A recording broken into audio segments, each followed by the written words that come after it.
and everything I asked was denied. You know, like everything was in question. My future was in question. Will he work again? Will he study again? Will he live a normal life again? Right? And so the only wish I had was to sleep in my room. And I thought to myself, this little thing is also denied to me. I mean, where has my life come? We're here with the fabulous Sujith. How are you, Sujith? I'm good, Dee. I personally know you, but I want the viewers to know more about you. So the heated question that I think everyone is waiting for is, what happened? How did it happen? Spill the tea, give us the details. So I was, till my 9th grade, I was here in the UAE. And after that, I did my boarding. I went to hostels in India, back in India where I'm from, in Kerala. And 3 years I completed over there. After my schooling, I moved to Bangalore to pursue my bachelor's in commerce. Okay. In my final year, which was when I was doing in Bangalore. Okay. In so how college, old were you? I was 20 years old 20, when this happened. Okay. So this was my final year of college, and obviously Bangalore, you know, being a place too much of youth energy, you know, and I used to be in love with bikes, and college was like a playground. It was an unreal, like in every other energetic kid of 20 years old. Yeah. And the date was March 31st, which was Easter night in 2013. Okay. When this happened. And me and my friends went out for a bike ride, which was about 2 or 3 bikes, and I had a person with me who was my pillion. We crashed. How we crashed, how it happened, the entire day I have no memory of till date. Like my entire memory is wiped out. But my very first memory was waking up in a hospital bed. And when I woke up, I saw my family, my mom, my dad, my sisters, and my elder sister's husband, my brother-in-law. Right. And they were there. And the only thing that was told me was, I was asked, and I'm in confusion, right? I'm just waking up. It's like a normal day in Bangalore, and suddenly the next thing is I'm seeing my folks. And my mom is asking me, can you see us? And my dad asked me, do you know who we are? Yeah. And I just nodded to both the answers and I passed out because I was on high doses of the medication from the hospital. Yeah. The second time I woke up is when my brother-in-law was there, and he said, Sujith, just relax, calm down, you're fine. You had an accident and you're in the ICU. And I'm telling them, guys, whatever it is, like in a subconscious state, whatever it is, I'll fix myself and come out. Why do you guys come all the way from Dubai for this? I have no idea what happened, right? So I'm on high doses. I had, the reason why I was talking very off place is because I woke up 4 days after the accident. I was in coma, I was on a ventilator. Okay. And when I woke up, by the time I woke up, I had 2 surgeries already done on my body. Okay. So I had like 18 fractures on my skull. Wow. I had my ribs broken, so my spinal cord got injured is the reason I'm on a wheelchair. Yes, yep. And I wasn't told all this initially, right? But 2 weeks of, and because of this, I was on high doses of morphine for the pain. So, you know, you hallucinate, you talk some jazz. I spent 2 weeks in the ICU with the doctors saying that he might pass out today or tomorrow. So this was told to my folks that he has a 40% chance of survival because every day I was losing something. I was losing some liver issues were happening, some kidney issues were happening, heart was showing complication. I got pneumonia in the ICU. Yeah. And miraculously, after 2 weeks, he said he's going to live and he can actually be moved to the ward. So it took 2 weeks for the doctors to confirm this guy will live or not. Yeah. And then once we exited from there, I was in the ward for another 2-3 weeks, and I spent another 3 months in a rehabilitation center learning every single thing, how to take a shower, from how to sleep to how to pick things from the ground. I mean, I couldn't believe I was being taught that at the age of 21. From the beginning, learning everything from the beginning. Yeah, at the age of 21, someone is teaching me how to take a shower, how to sleep on a bed, how to pick things from a ground. It was unreal, but I was living that life, you know. Yeah. I remember you mentioning about the day that your bedroom was upstairs, but because you were downstairs, you had an aim, a target, a goal to get upstairs, and you did the impossible to do it. Please explain that again, or tell our viewers that again. That was because of pure anger. I'll tell you what, I have been so angry, and I think it's a phase. I'll tell you how it happens in an injury for I think anyone, whether it's if the person is in a wheelchair or not. First, there's always a level of confusion, right? And this is, I'm talking about my accident, level of confusion. Then there is a level of denial. Then there is insanely madness, anger, you know, and in that anger is when you make a choice. Okay. how you channel that anger. Yeah. Do you use it to burn yourself down, or do you use it to burn the fuel that will get you up there? I love that. So, I love that. Well said. Yeah. I had the confusion phase. I had the denial phase. I still have the denial phase Yeah. in one side of me till date, to be honest, realistic to you. But when that anger drove in is because every single one that came to meet me after the accident, when I was in Kerala, when I used to tell them I can't feel my legs, the first thing they would do is come and touch my legs. And this is hundreds of people. Hundreds of people would come from many different places just to see me. Like, I felt as if I was a showpiece. Yeah. I know they came to see me because someone knows my mom, someone knows my dad. But how I felt like a showpiece. And everything I asked was denied, Everything was in question. My future was in question. Will he work again? Will he study again? Will he live a normal life again, right? And so the only wish I had was to sleep in my room. And I thought to myself, this little thing is also denied to me. I mean, where has my life come? Yeah. And I was a basketball player. I was a sports captain. Wow, okay. I was the most famous guy in my school. Okay. I was the it guy in The every school. popular kid. I was that guy, Yeah. And I find myself down to zero all of a sudden. So when I was denied this most little thing, I'm like, dude, I have to do this. So it was me and my mom at the time in India. And I asked my mom, I want to go upstairs. She's like, Sujith, we can't build a lift. You're building a lift will break me, breaking half your door, half the house down. And I can't carry you, obviously, right, my son. So we have rooms downstairs, sleep. Second day I asked her, third day I remember when she still said, no, Sujith, it's not possible. I remember it was evening time, she was coming from the kitchen and she like, Sujith, it's not possible. I'm like, fine, I'll do it. If I have to do it, I'll do it. It was an angry way, I don't want to react in the camera, but I think you can figure. Yeah. And I wheeled myself to the end of the step and I took myself from the chair and I placed myself on the step. I don't know what I was thinking, but I'm like, I can't run. And I remember this, if you can't fly, you run. If you can't run, you walk. If you can't walk, you crawl. I'm like, screw it, I'm going to crawl. It doesn't sound ethical at all, right? Would you ask a person in a wheelchair, there's no way to climb, crawl. It would sound inhuman if you ask someone to do that. I'm like, I need to get upstairs. And I crawled. I sat on every single step doing a push-up one after the other. Wow. And 18 steps up, I was dead. But for the first time in my entire life, I felt I did an impossible task. Because whoever came to my house and I said I want to sleep upstairs, everyone said, Sujith, it's impossible for you to go upstairs by yourself in a wheelchair or someone to carry you. It's not possible because it's just me and my mom at that time and we can't build a lift. It's not like it's... And I just did the impossible. That one incident triggered, I think just changed my entire destiny. Yeah. Like a snowball effect, Yeah, 100%. It's so inspirational. You're so inspiring, and your story. That's why I keep on actually focusing on that part, because I think that was the part that even made me say, "Oh my God! Like, he's a superhuman. If he can do this in his weakest form, in his weakest times, and he can do anything. Nothing is impossible." What's one inspirational tip or word of support you would like to share with anyone who's going through the same story, especially in the early stages where you first started? Now, obviously, it's been 11 years for you, right. But for someone who just started, similar situation, what would you say to that girl or boy, especially if they're young? So I tell them two words: take control. Now, why I say take control is because I spent many years initially depending on my doctors and my parents that they're going to fix my situation. It took me a while and research I had to do on my own to understand what is the gravity of a spinal cord injury.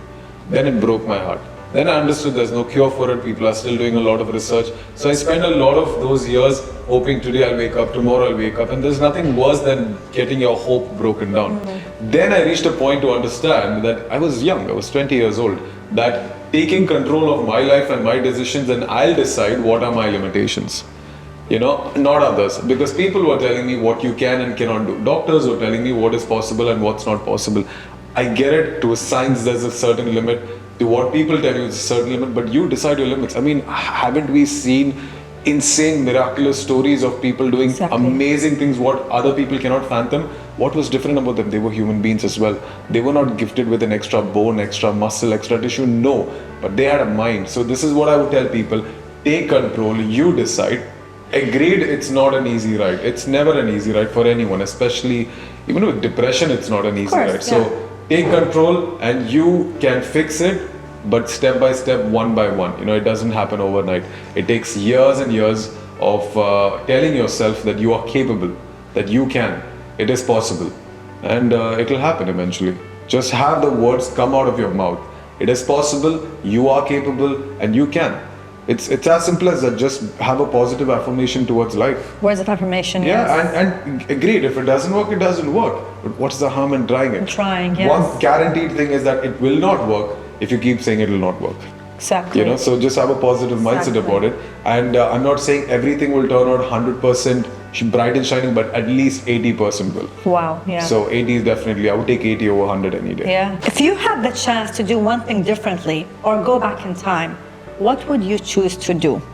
Oh, I would tell myself some things what I know today. I would definitely go back to my youth days and tell myself, do you know how capable you are? 110%. I wouldn't ask for $10 million. Like if you gave me a wish, no. I would definitely go back and tell myself what I know today. And actually, you just needed you. I would literally tell you just needed you, but you depended on the wrong people. You thought you didn't have the skills, you didn't have the capability, you didn't have the attitude, or you didn't have what it takes. Completely wrong attitude, my friend. You have it. I love that. Oh, That yeah. that is very different from what I thought you would say What's or it? anyone else would say, Right. especially in this day and age. But I love what you said. It's actually pretty me off guard a little bit. I'm pretty surprised with your Yeah. answer. I love it. So believe in yourself. Yeah, You- 100%. You have your own back. 100%. Like what I have, I keep telling these people, man, this attitude. So the craziest question, now one of the most very interesting questions I've actually got in a podcast I did with a futurist just a couple of months ago. And he asked me, Sujith, this body with this mindset or old mindset but with a completely able body? One Yeah. of the toughest questions I faced today. Yeah. One of the toughest questions I faced today. Wow. One side I have that mind I have today, but one side I want my body and my legs to walk. Yes, Very yes, hard. yes. Very hard. But yeah, so if you ask me my answer, definitely what I know today for what it takes to do and get things done and who you can become as Yeah. an individual. Because at the end of the day, everyone can make money. Agreed that it's very subjective on what kind of lifestyle you want to live, because we all are here it for that. We need that money. We need For the sure. lifestyle comfort so we can take care of people around us and live a good one. But what's the point if you're that without attitude, character, For sure, personality? for sure. You know what I mean? For sure, That's for sure. important for me. I love that. What's one fun fact about you that you're comfortable sharing that not many people know? I don't know how many people know, but I think a few know. I rap. I love to rap, and the fun fact is, I'll tell you how it happened, which was so accidental. It happened in a hospital. Okay. I was in for a surgery. It was in 2017, and I was like, I just had an amazing trip in Bangalore. I went to Bangalore. I came back, and I was like, so my first solo wheelchair trip, and everything was good, right? And I was sitting, and now I'm in 2 days away from my birthday, and I'm sitting in a hospital bed, waiting for a surgery to happen. And I was like, dude, just look at how 6 months ago I was killing it, and now I'm back in the surgery again. And that time I'm like, let me write about it. If I just hit my head in a because I'm in the hospital in my room alone. I take this notepad that they have in the hospital and I started writing it. I started scribbling on, and I didn't know how to write because I didn't learn it. I love listening to it, and I'm an amateur, so I listened how I would write something but more lyrically, more metaphorically, and how I can make it as a storyline. So I wrote it. Like, I'll tell you, for example, what I've done is I went for a vacation, right, recently, and I came back, and now this is happening to me. So I started like, I went for a vacation. I didn't know which nation. I went to Bangalore, and that was a celebration. I'm back in Dubai. I got a wound in my thigh doing my CFA, because I was studying for CFA. I'm doing my CFA, and that is side by side. Now I'm at this institution to handle my situation, but then there's a complication. But there's a thought in my mind I like to notify. After all this while, I've come to realize that you can't suffice to live this life with a mind this size. That's unwise. You gotta disguise, optimize, improvise. You gotta visualize on how you wanna rise. You gotta do this more than once or just twice. I rap this, guys, because we are likewise. We all gotta rise and live life king size. What? That was it. So I was, like just being amateur, and I wrote it. And then Chris Fade is a friend of mine, watching radio, and he comes to surprise me on my birthday with like 2 pairs of dumbbells in a hospital. Right? And we get to chatting, and I show him this. And on 18th of April, he goes to the studio and he plays my track with some beats in it. He adds some beats and he plays it. And this, he airs it on radio. And the next thing I know, the ex-Miss Universe or Miss World of India, she tweets about me, saying that, hey, just heard Sujith's story on Chris Fade show and love the rap. And I'm like, whoa, dude, like that just, I'm like, I wouldn't show it to anybody or play it out there thinking, like, dude, who's going to listen? This is so amateur work. It's just out of fun I wrote.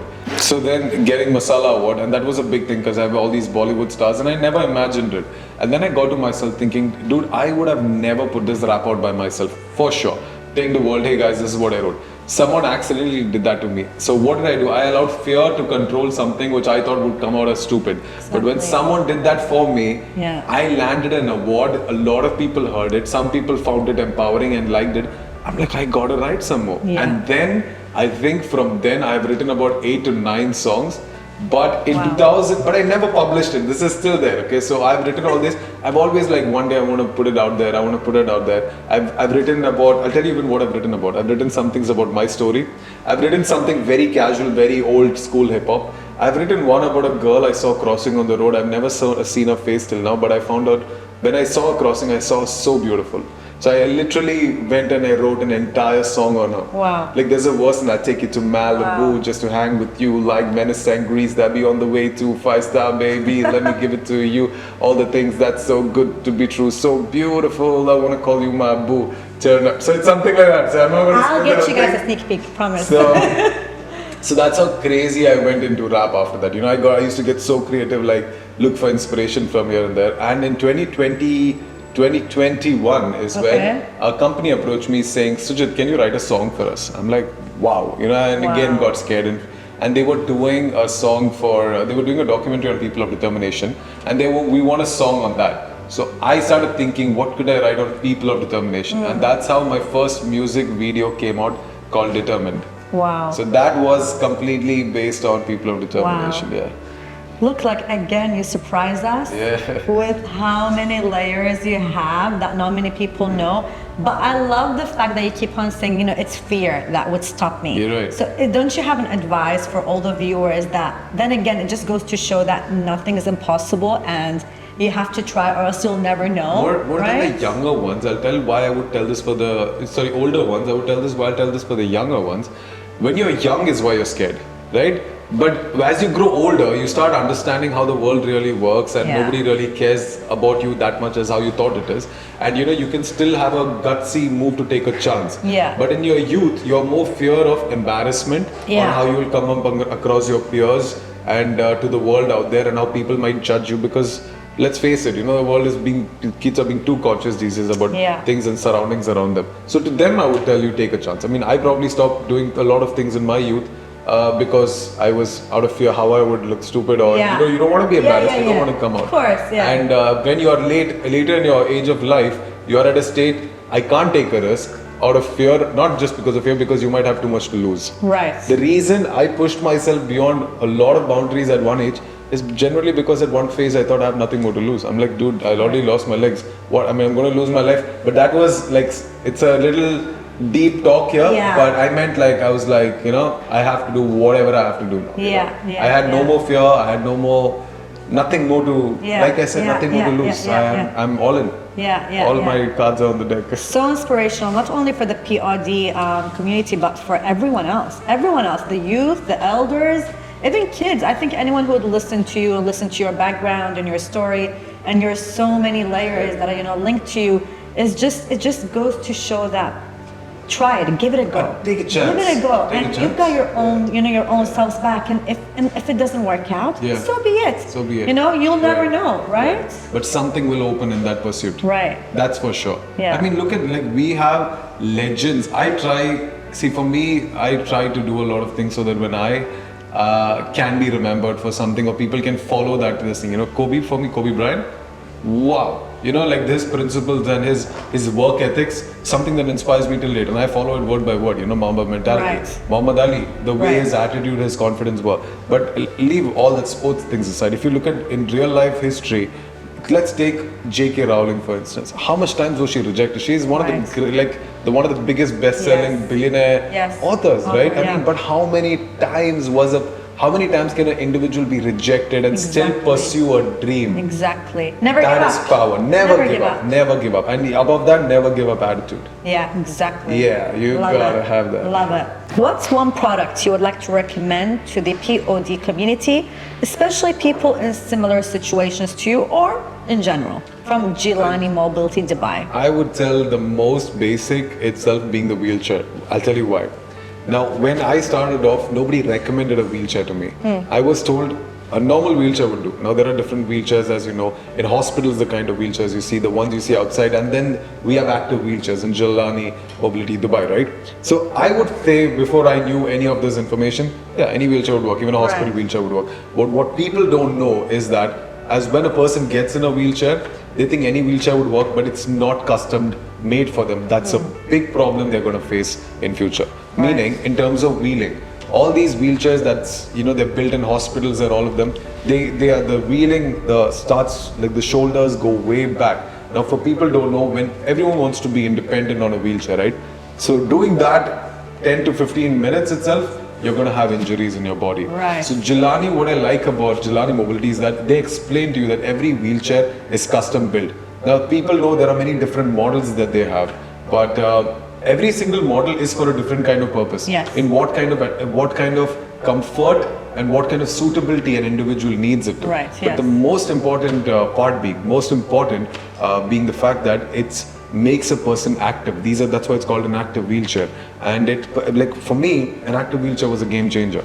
You know, if I didn't have an active wheelchair, I would never be able to be as independent as I am today. Be able to fold a wheelchair, put it in my car, remove the wheels. You know, it's convenience to another level. Yeah. If I had a wheelchair that was not meant for me and nobody educated me on it, I would be facing a big problem. Yeah, challenges. Yeah, big challenges, 100%. So, Right. what I like, today morning I was there with Gilani, we were seeing the video of this Travia that they have, which is meant, so I've never seen a vehicle like this where the base, it's custom built, they removed half of the vehicle and they put it back. The below, the mid part, it goes down as a ramp for an individual to not even get out of the wheelchair. Yeah, you know, and they can just go inside the car. Now, why this is important? So I'm someone who has good enough arm power to get in and out of the car, get the wheelchair inside. But I've had a lot of people who tell me their parents are in town, or their parents cannot be able to do what I do, lift yourself and put yourself in the car. For those people, this is an absolute game changer. Their comfort is on point. They are safe, sound, and the entire family can be in the same car. So I think, so people are not educated enough on what this company has or what they're offering, and how it can make the simplest products can make life easy. There was another product I came across, Gilani, which actually fascinated me, which is this motorbike. With this motorbike, it can get attached to your wheelchair. Oh yes, and you can just ride it as a bike. So for a longer distance journey, if you don't want to be wheeling, or the person wheeling you doesn't want to wheel that far, that person can walk and you can just be riding it as a normal bike. I mean, that is an absolute game changer for a person who's independent and who wants to move around. Yes, correct. Yeah. I think overall they work very hard to make everyone's lifestyle more comfortable. That's the end goal, just to make you more comfortable with your everyday tasks and your everyday way of life. And yes, they are very, very in demand and popular for, as you said, being a customizable company. They customize their products for each individual, because they believe that everyone is different. No one is alike. Everyone has different powers, different strengths, and just different way of being. So yes, very, very true. What's the most interesting part about collaborating with Gilani Mobility Dubai? Well, it's interesting, and I can't imagine, even after 11 years, I don't even know what are half the things out there. So when I started with Gilani, they took me to their warehouse and they started showing me all these products they have. Things like even I didn't know which was there, and which got me more actually interested was, there was one thing I always wanted to do in the city was get ramped up more. Right? And ramps are one of the biggest things when it comes to inclusion. Like it's the most simple thing, but you don't know how it feels for a person of determination when there is a place that has a ramped up, or that itself shows that I was thought about. You know, when back in India where I'm from, it's terrible, to be very honest with you. Around in my village, in my area where I'm from, it's very difficult for me to move around without people carrying me all the time, and that's something I dislike. You know, but with Gilani, which they have these portable wheelchairs and how they offer it, and that just got me more and more involved that I need to get places ramped up. I was at a cafe recently in, if I'm not wrong, near 𝐂𝐎𝐍𝐓𝐀𝐂𝐓, if I'm not wrong, and it's a proper Arabic cafe, and my friend was like, it's great coffee, and she's like, oh Sujith, so we had to enter from the back Okay. because like through the kitchen side, Right. because the front it had 2 steps to enter, just 2 simple steps, but I couldn't enter. Yeah. When I left the place, I told them, listen, I'm not sure you're aware of it, but there are people of determination who also wants to come to a cafe, and there is a company that actually will help you ramp your place up. Yeah. And it's very simple. And people have an idea, have an impression that ramping your place means it's got to be fixed, cannot be removed. Yes. So it's a lot more space, right? I'm like, no, these are portable wheelchairs, and I shared him my contacts number of Gilani, and he was like, we'll be in touch. Yeah. So this is something I want to do, like what they have as products, these simple things that can make up the Make biggest a of change, changes. yeah. It's that's what matters. Yeah, that So works for us, it's yeah. been a good collaboration, and I look forward. So for the fun part for me is I get to try all these things which I also never have tried before, and I can like, guys, see, this is how simple it is. Yeah. You know, it's not Yeah. complicated. And last week I had this very lightweight wheelchair, which so the current ones which I'm sitting in are a little heavier, on the heavier side, and I had this super lightweight which takes about 5 minutes just to dismantle it, less than that, you know, just to remove it, dismantle it, and I would have my complete freedom because I don't have to wait for anyone to help me take a wheelchair out from the car. So there's a lot of things to it, you know, when it comes to the wheelchairs, comes to staying at home products, comes to things you can use as on a portable basis. Yeah. Like, yeah, so it's been a phenomenal, Great. like for the first time I can now help people in the medical side of things as well. You know, till now I've been always helping people in terms of motivation and, you know, the mental aspect. Yes. And this is something I definitely look forward to. Yes. People should know. Yeah, I agree.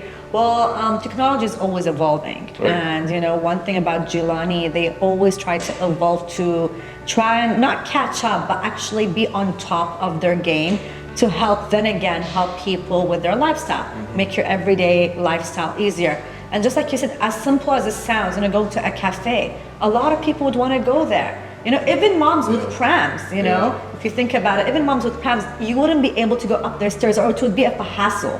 But if you had a ramp, a portable one too, how easy it would make life, right? Game changer. Absolute game changer. And thank you so much for sharing your story and your knowledge and just your advice to everyone who's listening. You're very inspirational. Thank you. And we're just so glad to have you part of the Gilani team. Absolutely my pleasure. Thank you so much. Thank you.